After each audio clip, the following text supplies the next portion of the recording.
नमस्कार, स्वागत है आपका आर्या न्यूज में। मैं हूं आपके साथ सुमन पाल। यूक्रेन रूस युद्ध से ही पैदा हुए संकट से दुनिया का सबसे बड़ा लोकतंत्र भारत भी अछूता नहीं रह सकता। लिहाजा प्रधानमंत्री नरेंद्र मोदी भी एक्टिव मोड में नजर आ रहे हैं। उन्होंने बड़ी पहल करते हुए खुद रूस के राष्ट्रपति व्लादिमीर पुतिन से फोन पर बातचीत की है और शांति की दिशा में कदम बढ़ाने को भी कहा है।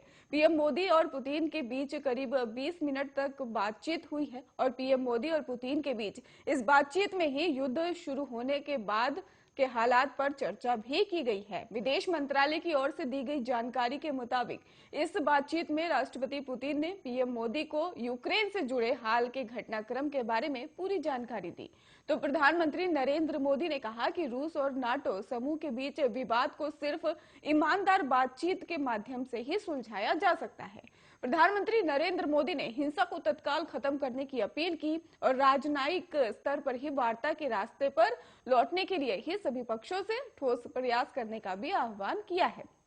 पीएम मोदी ने राष्ट्रपति पुतिन से भी जो बातचीत की है उसका आधार दिल्ली में ही यूक्रेन की ओर से की गई एक इमोशनल अपील भी थी और जिसमें यूक्रेन के राजदूत ने भारत और रूस के बेहतर संबंधों की याद दिलाते हुए पीएम मोदी से बातचीत करने और टेंशन खत्म कराने की भी अपील की। इसके कुछ घंटे बाद ही प्रधानमंत्री नरेंद्र मोदी ने सीसीएस यानी कि कैबिनेट कमेटी ऑन सिक्योरिटी की बैठक की है और जिसमें राष्ट्रपति पुतिन के साथ टेलीफोन पर बात करने का फैसला लिया गया।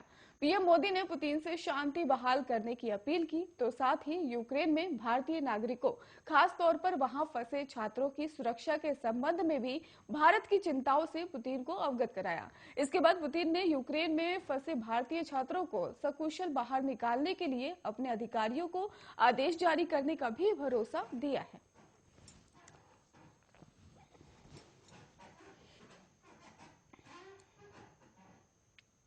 रूस के राष्ट्रपति व्लादिमीर पुतिन के तरफ से ही हमले के आदेश के बाद ही यूक्रेन के राजधानी कीव समेत कई जगहों पर रूसी सेना द्वारा जोरदार मिसाइल हमले भी जारी है और ऐसे में यूक्रेन के राष्ट्रपति ने प्रेस से बात करते हुए कहा कि रूस के साथ युद्ध में वैश्विक समुदाय ने ही उनके देश को अकेला छोड़ दिया है।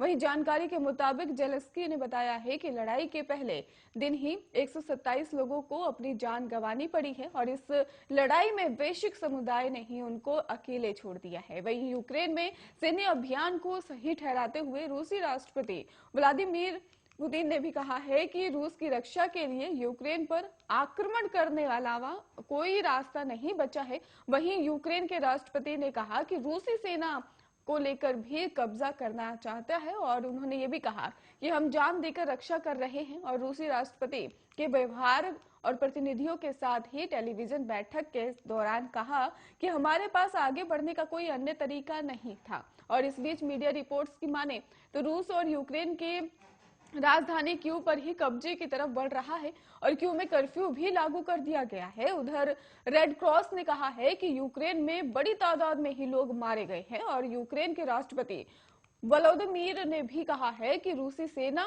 चेर्नोबिल के ही न्यूक्लियर प्लांट पर कब्जा करना चाहती है और उन्होंने ये भी कहा कि हम जान देकर रक्षा करेंगे।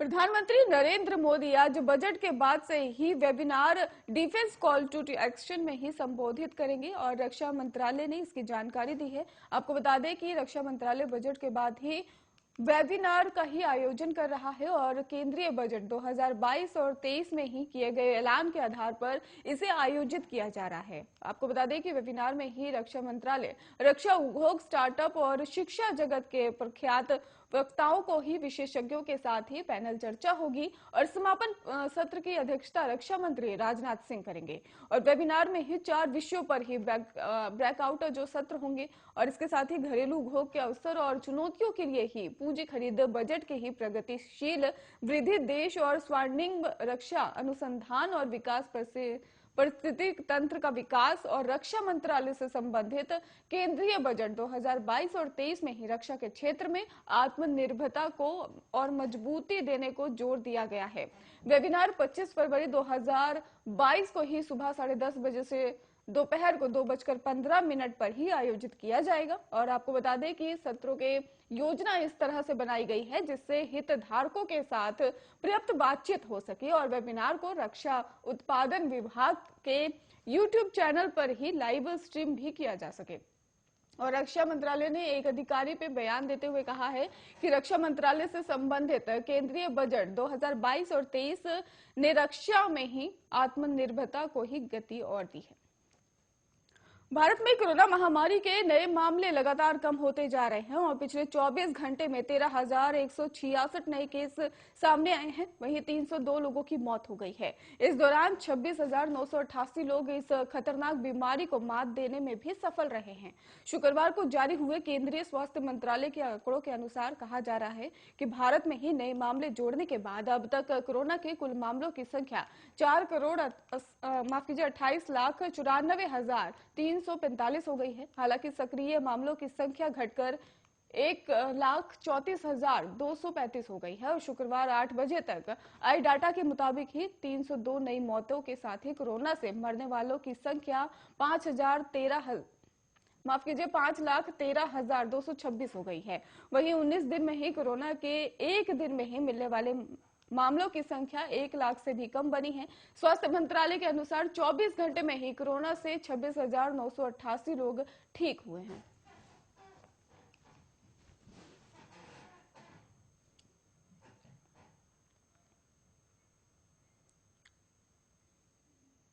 रूस और यूक्रेन के बीच बदतर हो चुके हालात के बीच ही रूस ने अमेरिका के तमाम आर्थिक प्रतिबंधों को दरकिनार कर दिया है, लेकिन लगता है कि अमेरिका के सामने दूसरा कोई रास्ता भी नहीं बचा है। दरअसल दोनों देशों के बीच ही चल रहे विवाद के बीच एक बार फिर से बाइडेन मीडिया के सामने आए हैं। उन्होंने रूस के 4 बड़े बैंकों पर प्रतिबंध के साथ कई दूसरे आर्थिक पाबंदियों का भी ऐलान किया है। इसके साथ ही अमेरिका में रूस के दूसरे नंबर के राजनयिक को भी देश छोड़ने का आदेश दे दिया गया है। माना जा रहा है कि रूस का हमला यूक्रेन पर हो रहा है। तबाही यूक्रेन में मच रही है, लेकिन दर्द अमेरिका को भी हो रहा है क्योंकि इस हमले ने अमेरिका के सुपर पावर वाली छवि को ही पुतिन ने बड़ा झटका दिया है। बाइडेन सरकार पर पुतिन के सामने बैकफुट पर जाने के आरोपों के बीच ही बीती रात अमेरिका राष्ट्रपति मीडिया से मुखातिब हुए हैं और वो रूस के खिलाफ ही जमकर बोले हैं और एक के बाद एक कई आर्थिक प्रतिबंधों का ऐलान करने चले गए। और इस हमले में आपको बता दें, इस हमले से भी अमेरिका पूरी तरह से गुस्से में है और अमेरिकी राष्ट्रपति बाइडेन ने चेतावनी देते हुए कहा कि पुतिन ने युद्ध के रास्ते को चुना है, अब उनके कदमों की कीमत रूस के लोग चुकाएंगे। बाइडेन ने इस वादे को दोहराया कि नाटो देशों के हर इंच की जमीन की रक्षा की जाएगी, लेकिन नाटो की शामिल होने में चक्कर में ही तबाही झेल रहे यूक्रेन में अमेरिका अपनी सेना तैनात नहीं करेगा। हालांकि आज फिर दुनिया की निगाहें जो बाइडेन पर होंगी, क्योंकि उनके मुताबिक रूस यूक्रेन युद्ध के हालात पर आज नाटो देशों के साथ ही अमेरिका की बड़ी बैठक है और रूस यूक्रेन युद्ध के हालात पर ही आज नाटो देशों के साथ अमेरिका की बड़ी बैठक होने वाली है।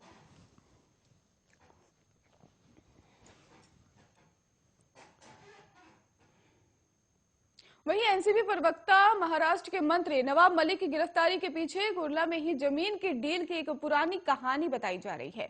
ये जमीन उन्होंने अंडरवर्ल्ड से संबंधों के चलते ही कौड़ियों की कीमत पर हथियाया था।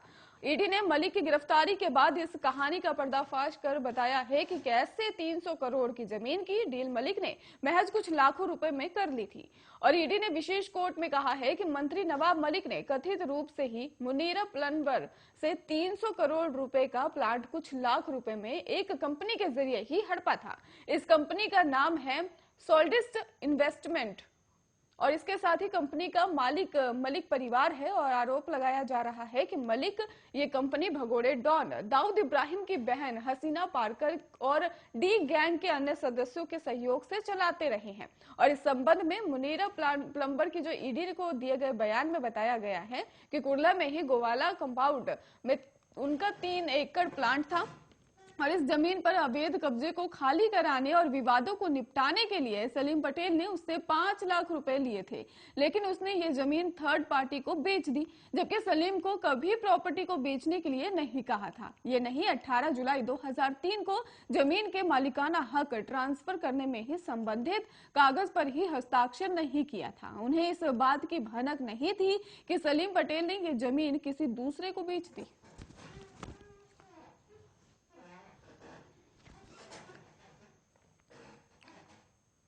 गोंडा में 27 फरवरी को 5वें चरण का मतदान होना है। हर रोज राजनीतिक पार्टियां यहां चुनावी दौरा कर अपनी ताकत झोंकने में लगी हुई हैं।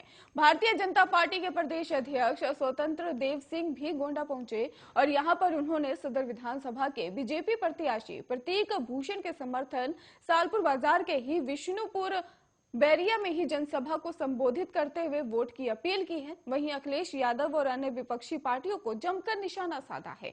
बताते चलें कि गोंडा में ही 5वें चरण का चुनावी प्रचार अब थमने की ओर पहुंच चुका है और 27 फरवरी को होने वाले मतदान के लिए कल शाम चुनाव प्रचार बंद कर दिया जाएगा। इससे पहले सभी राजनीतिक दल के नेता अपने अपने प्रत्याशियों के पक्ष में जनसभाएं कर रहे हैं और इसी के तहत ही गोंडा के सदर विधानसभा क्षेत्र के सालपुर बाजार के ही विष्णुपुर बैरिया पहुंचे भारतीय जनता पार्टी के प्रदेश अध्यक्ष स्वतंत्र देव सिंह ने ही एक जनसभा को संबोधित किया और सदर विधानसभा से प्रत्याशी प्रतीक भूषण शरण सिंह के लिए वोट की अपील की है। भाजपा प्रदेश अध्यक्ष स्वतंत्र देव सिंह ने ही समाजवादी पार्टी पर जमकर निशाना साधा है। उन्होंने मंच से कहा है कि हम जन मन की बात करते हैं, सपा वाले दल की बात करते हैं। हमारा लक्ष्य है गरीबों का कल्याण करना और सपा का लक्ष्य है गुंडों का कल्याण करना। मेरे शासन का लक्ष्य है दुनिया के निवेशक हिंदुस्तान आवे और लेकिन सपा का लक्ष्य है कि दुनिया के आतंकवाद हिंदुस्तान आवे। उन्होंने कहा कि किसानों को बिजली के लिए तरसाया, ट्यूबवेल के लिए कनेक्शन के लिए भटकाया और गुंडों से जमीन लुटवाया और योगी जी मोदी जी ने इस तरह के कार्यों को पूरी तरह बंद करवाया। मित्रों, यही योगी शासन है।